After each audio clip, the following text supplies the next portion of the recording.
Hey, how's it going, guys? My name's ᴍᴏʀᴇ, and today I have something really exciting to share with you guys. We got a new patch. There's a new patch for Zero Receiver 0.40. You guys will be seeing it very soon, but I have early access, so I'm going to show you what it's about a little bit today. Today, we're specifically going to be going over the the gear. This video is going to be a little bit different. I'm going to kind of just do this one raw. You know, I'm going to raw dog this one a little bit. I don't want to put too many edits in because it's kind of late the night before this is going live, and I don't really have a whole lot of time to edit it. So anyways, there's been some changes to the guns. There's been some changes to the armor, and they've added some new weapons, some new grenades. Throwables are in the game now. Round of applause for that. But anyway, first things first, in terms of the guns, they added a whole new recoil system and damage model. So guns are going to be, they're going to have like a sweet spot. Think of the sniper mechanic from Battlefield 1, kind of in that vein. You're going to be doing the most damage within each weapon's effective range. So assault rifles, for example, these are kind of like medium range. You can tell by the color of the crosshair there. When it's white, that means you're going to be doing the most damage. So that's going to give you the most potential for full hits. Once it starts to go red and pink, then you're going to be doing like half damage, just partial damage, maybe even possibly no damage. And then once you get out here, once it turns into a red X, then every hit you land at that range is going to do no damage whatsoever. You can have really good aim, really good accuracy, and you can be really lighting someone up down here, but if this crosshair is a red X, then that means you're aiming outside your weapon's effective range, and you're not going to be doing damage to your targets. So that's going to take some getting used to, I'm not going to lie. And you do partial damage or glancing, it's called glancing hits, when you're up close too with certain guns. So assault rifles up close, they're not going to be as effective. It's got to be in this medium range. But I also brought in the EDL. These things, like sniper rifles, are obviously going to be more effective at longer ranges. You can see the crosshair is white at the very edge. So that's perfect. That's going to force you to use these guns at longer ranges. The whole idea behind this, this kind of rework of the guns is to try and make people use each class of weapon for its intended purpose. So no more kind of sniping people out at close range or shooting people at extreme distances with submachine guns or assault rifles or anything. Every weapon has its purpose. And then I'll show you here with a SMG too.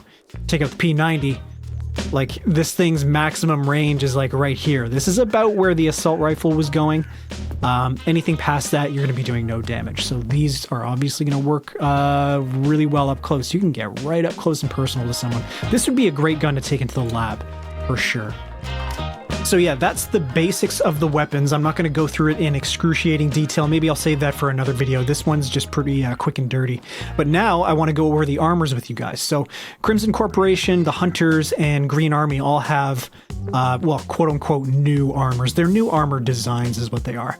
So it still goes from Class 2 to Class 5 like normal. Kiba's armor doesn't really count. He's the only one with Class 6.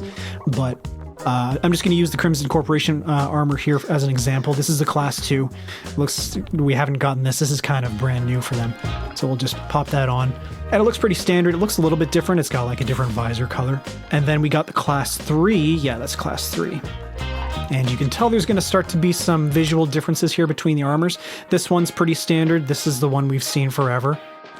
And then we pop on the Class 4. And it's starting to look a little different. This guy has some little, he has a little radio on, an antenna on his backpack or something like that, or on his headset, whatever. And then we go to Class 5. This one looks crazy. It's kind of the same as the Green Army one we were just wearing. Let me just turn aside there. Yeah, so he's got a little radio on and then these little things on the side of his face. Looks very different, very interesting. And then there's another set of Class 5. You would think that this is Class 6. This is the Cyclops suit, but no, it's Class 5. It's very similar to this one. There's two Class 5 armors for Hunters, Green Army, and Crimson now. These are fairly similar. This one has, you can see the stats here. 48, 70, 23, and 30. This one is a little bit better. It's a little bit more fragile, but the other stats are a little bit better. 60, 100, and 25. So yeah, I think this one's going to be a little bit more effective for combat. This one is a little less fragile, so it's kind of like pick your poison. But yeah, the basic idea behind this kind of armor redesign is that when you're wandering around in the world, when you're out in Zakov on the different maps, and you run across Crimson Corporation or Green Army or anything like that, and you want to start a fight with them, you want to engage some guys, you'll be able to tell the difficulty of the NPC NPCs based on the armor they're wearing. So the armor they're wearing, whether it's class 2, whatever it is, class 2 to 5, is going to directly relate to the kit that they're carrying too. If they have class 2, they might be carrying a more basic weapon like an EC74 with some basic ammo, some PS or whatever. But if you run into a class 5 like Green Army guy, like the way I'm dressed right now, he's going to have a Gucci'd out like ECM, something crazy with good ammo. He's going to have like frag grenades too. Enemies can throw frag grenades at you as well. They're actually really like trigger happy when it comes to the grenades. They throw them all the time. So you kind of have to watch out for those. Be careful who you engage because you might be in for a pretty tough fight. Combat's going to be a lot different now, that's for damn sure. So let's go through the grenades. Let's talk about the grenades for a little bit because that's another really exciting part of this patch. So you can hotkey them. I have a bunch of them hotkeyed down here. We have the SGNs. These are impact grenades. These will detonate as soon as they hit the ground. So I'm going to throw one right now. You hit the hotkey, and then you see that white line showing the trajectory of your throw. And you have like a second or two to kind of decide where you're going to throw it before your guy actually throws it. You don't need to hit any other buttons when you're throwing it. You just need to hit the hotkey and it's all automatic from there. He's going to throw it after a couple of seconds. So that's that. And then we also have this one here. This is the T1. This is a frag grenade. This one has a fuse. This one has a fuse. It doesn't explode on impact. It takes a couple of seconds to detonate there. It does do a pretty good amount of damage, actually, compared to this one, which is another frag grenade. This one, they both do the same damage, I think, 150, yeah. But this one has a little bit of a bigger explosion or like blast radius. This one's pretty good. This is the other frag, the RGD5. And this one is good too. I mean, it works basically the same way, just the explosion animation is the same, but it just doesn't have as big of a kill radius. Still pretty effective though, if you can land that. Like if you can surprise somebody with that, still very effective. And then of course, we've got the flashbang grenades. So these things, obviously they're flashbangs. They're gonna work exactly how you probably expect. You chuck this at somebody and it's gonna temporarily blind them until you can go in and shoot them up and take them down. I'm actually gonna give it a test right now. So turn your brightness down, guys. Turn the brightness down on your monitors. Here we go. Get ready to be blinded. Watch this. And it takes quite a while to go away, actually. If an NPC throws that grenade at you and they blind you, it's bad news. You're going to be blind for a long time and you're going to be taking a lot of hits probably. But yeah, those are the grenades. Pretty cool. And, of course, you guys have probably been eyeing this thing in my inventory. There's also landmines in the game now, too. So you can put these things down. I'll just put it in the dirt right here so you can see it. You have to activate it from your inventory. You can't quick slot this one. So you right-click it and you hit use to put it down. It's going to go on the ground and then a red light is going to come on. Just like that. So that means it's live now. And you can trigger this too, not just enemies. Like if an NPC walks over this, they'll trigger it and blow up, but you can activate them too. If you step on this thing, you're done. So be careful. Okay, what I want to do here is I want to find some guys to get into fights with so I can show off these grenades to you guys properly.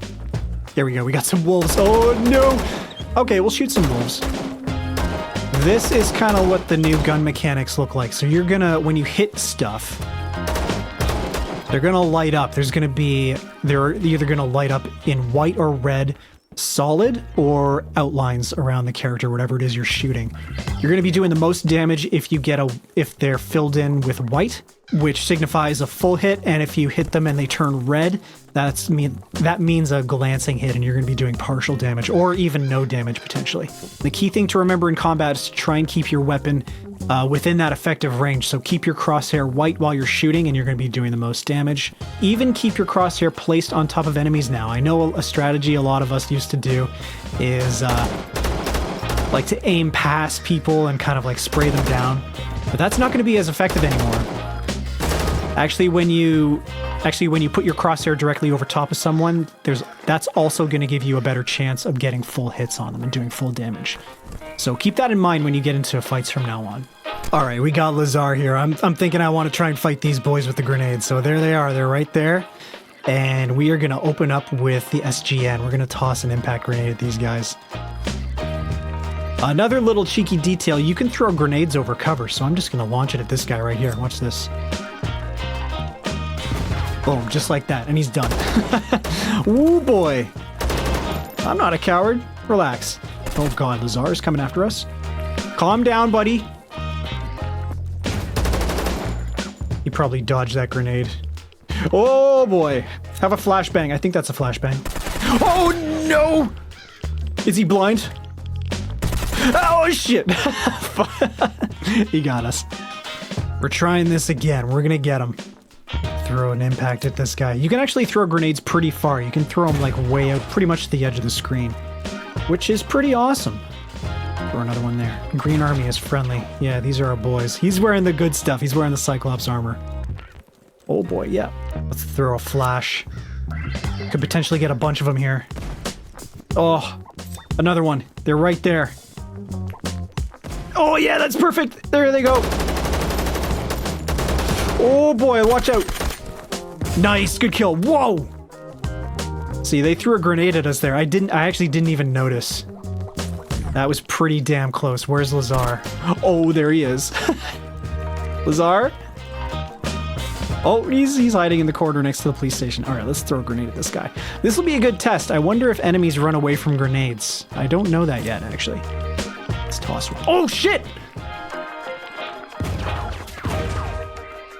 I think he said run there, but he didn't go anywhere. But yeah, we got him. Nice. It's pretty cool. A little demo of the flashbangs and the grenades there for you. And yeah, when you go to loot enemies now, they are going to have grenades on them. The loot table has been completely updated, so the more difficult an NPC is, like an enemy hunter or Crimson or Green Army or whatever, the higher class armor they're wearing, the better the loot they're going to be carrying. And they're going to be carrying some good stuff from now on. Like, it's going to be a lot easier to find Gucci kit, Gucci gear. Like these grenades and, you know, stims and good ammo and that kind of stuff, miscellaneous things. The game's going to change a lot after this patch. Let me know what you guys think about it. I hope you enjoyed today's video. This was a little bit of an early insight into patch 0.40 and Zero Sievert. Yeah, I hope you guys enjoyed. If you did enjoy the video, make sure you leave a like on it for me. It really helps me out with my YouTube algorithm overlords. Really appreciate it, guys. Thank you. And if you want to see more content like this, get away from me, ghoul. If you want to see more content like this in the future and you're new to the channel, make sure you get subscribed so you don't miss any of my future videos. Thanks again for watching, guys. I really appreciate you, and I'll talk to you in the next video. Oh, get away from me! No! I was doing my outro! Get the hell away. Freaking ghouls, man. They're all over this place. Little freaks.